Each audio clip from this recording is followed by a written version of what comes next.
Assalamu alaikum. Today we present the other side of the argument, because it's not fair for only one side to have the platform. We hope this information will be enough for you to be at ease and to know that the appropriate protocols have been followed in certifying your chicken as halal. Never believe anything until there is proof.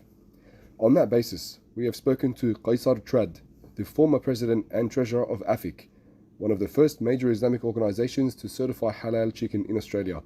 Here's some of what he had to say. Assalamu alaikum, Brother Keysar. May Allah reward you for joining us this evening.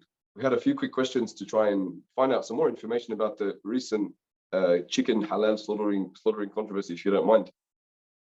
Assalamu wa rahmatullahi wa barakatuh. I'm always happy to present the clarifications. I think our community needs to see these clarifications. This is an issue that has been raised many times before. It has been addressed many times before. And all these concerns do is just create confusion for the community and remove the access to certain wholesome foods because people become worried. So leading into our first question, are the chickens dying from the gassing method that AFIC has named as haram? So some have stated that over 70% of the chickens die by this gassing method. What's your take on that, Brother Keysar? In Australia, the requirements for preparation before slaughter is that the birds are only stunned and not killed. This is a very clear requirement for large slaughterhouses, that the birds are stunned so that they don't feel the cut off the knife. And they're trying their best to make sure that the process is as painless as possible. But the stunning is not meant to kill the bird. In fact, the birds remain alive until the point of slaughter. There are very, very strict requirements that halal certifiers follow to make sure, firstly, to clear their conscience, to make sure that when they certify a product, that their conscience is clear with Allah subhanahu wa ta'ala, that they are only telling the Muslim community that the product is halal only if it is halal, only if it is acceptable within the Islamic requirements. There are several requirements that need to be followed. In the case of poultry, the very, very few certifiers who certify poultry in Australia tend to also take veterinarians with them to the audit so that they can check to make sure that the birds are alive after stunning. Like I say, it's a costly and very involved process when it comes to birds such as chicken and other forms of poultry. How would we know if a certifier is trustworthy or not trustworthy? I'm going to use an example of a body that's not involved in the industry. Let's say there's a certificate from the Lakemba Mosque, for example. And we know the Lakemba Mosque is not, if it does have it, be very, very limited involvement. Then you know the imams in the Lakemba Mosque, you know it's a trustworthy organization. You know it's a well-established organization. You know that it's been around for a very long time. And you know that the imams of this organization are not going to tell you that something is halal if it's haram. You already know that. You already trust these people. And the same with other well-established bodies. If you know the body is well-established and you know it's got accreditations from a variety of different Muslim governments, or they have the backing of Muslim organizations in Australia, then you know that this body is going to be reliable. And somebody is now saying that these organizations that have been serving the community for decades, they weren't established 10 years ago, they were established tens of years ago. And they've got a track record of service and a track record of delivery to the community, and there somebody is trying to cast aspersions and raise doubts about them. In the end, the people who suffer the most, are the ordinary Muslim consumers. Now, I'm not, just to clarify, I am not employed by any of these bodies. In Surah Al-Tahrim, where Allah subhanahu wa ta'ala questions the most beloved of his creation, the most perfect Muslim who ever graced this world, he says, why would you forbid yourself, or why would you prohibit yourself from something that Allah had made lawful for you? The issue of tahrim, of calling something haram and halal, is not a light issue. It's a very serious issue, because Allah is going to question them. Why are you raising the alarm in a community unfairly? Why are you doing something based on such a small sample? Why are you doing something in such a manner that is completely contrary to what the Prophet ﷺ has taught us? Completely contrary. Raises another question that I have for you. How strict are the quality control measures or methods that are used in halal slaughterhouses at the moment? Look, there's several quality control requirements. With respect to the quality control requirements for health and hygiene, they have to make sure that the animal is, when it's slaughtered, that it's able to bleed. And it can only bleed out if it's alive when it's slaughtered. A dead animal will not bleed out fully. If it's not alive, the heart won't pump out the blood properly.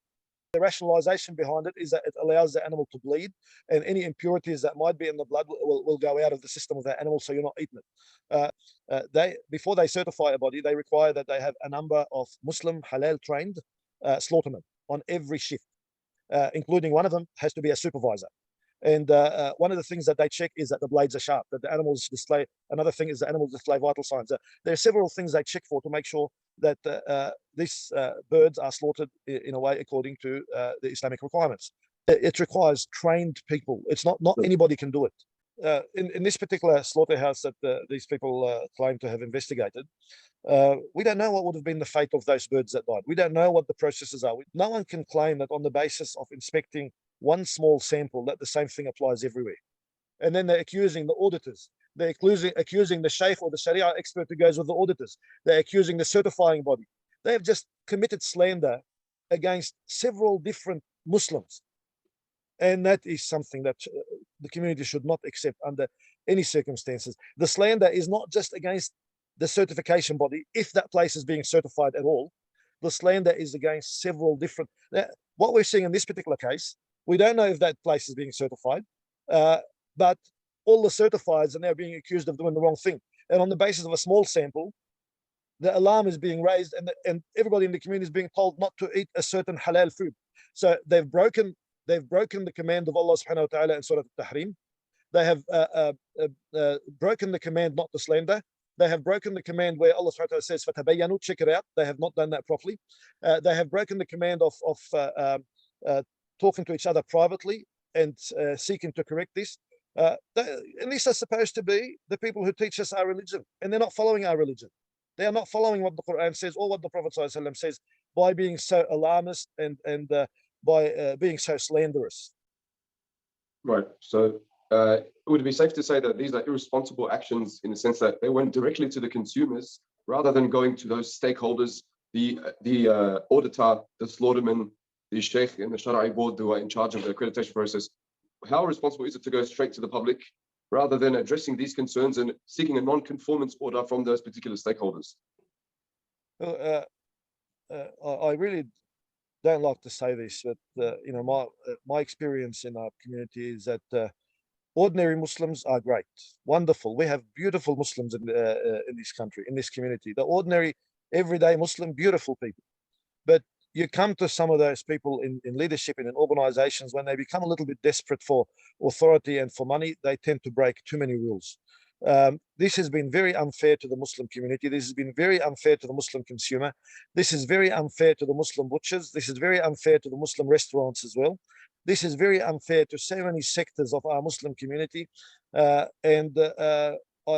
pray to Allah subhanahu wa ta'ala to guide these people to put the pleasure of Allah first and foremost. What they've done is wrong. And this is not the direction that any group that claims to be looking out for the interests of the community. This is not the direction that they should be taking. What should the average Muslim now do? Do they stop eating chicken based on this, what we would call a small investigation, a small sample size, a lack of robust results? Should they stop eating chicken, Brother Keysar? What's your advice? Generally, if that certifying body is an established body and they say, yes, we have certified that product, they are practicing Muslims. You have fulfilled your requirement before Allah. So if you're doing this purely for the reason of halal and haram, you know that you have taken that responsibility off your neck and you placed it on their neck. People were thinking, oh, have we been eating haram all these years? No, my brothers, you haven't. No, my brothers and sisters, you have not. Somebody is either foolishly or intentionally taking you for a ride. So that actually leads into my final question. We're hearing a lot of people say that a lot of certified chicken these days in Australia, or most certified chicken in Australia, is actually haram. How do we respond to those people? What's the correct stance on that? Look, my response to them is very simple. Sorry, you're wrong. It's not true. It's just simply not true. This claim that it's haram is not true. Right. So some very thought-provoking sentiments there. We ask Allah to reward you for your time, Brother Keysar. You've opened up our eyes to a lot of groundbreaking facts that we weren't aware of. And we hope that this has made things clearer for the Muslim community in general in understanding the halal status of their chicken. And we hope that this fitna can essentially pass without much further controversy. So may Allah reward you. So thank you so much for your time. My pleasure, brother. Jazakumullah khairan. Thanks for listening. We hope you enjoyed the interview with our brother Keysar. And this was just a summarized version. For the full interview, We shall be uploading it shortly, so please follow our page, Dawah Bros. Assalamu alaikum.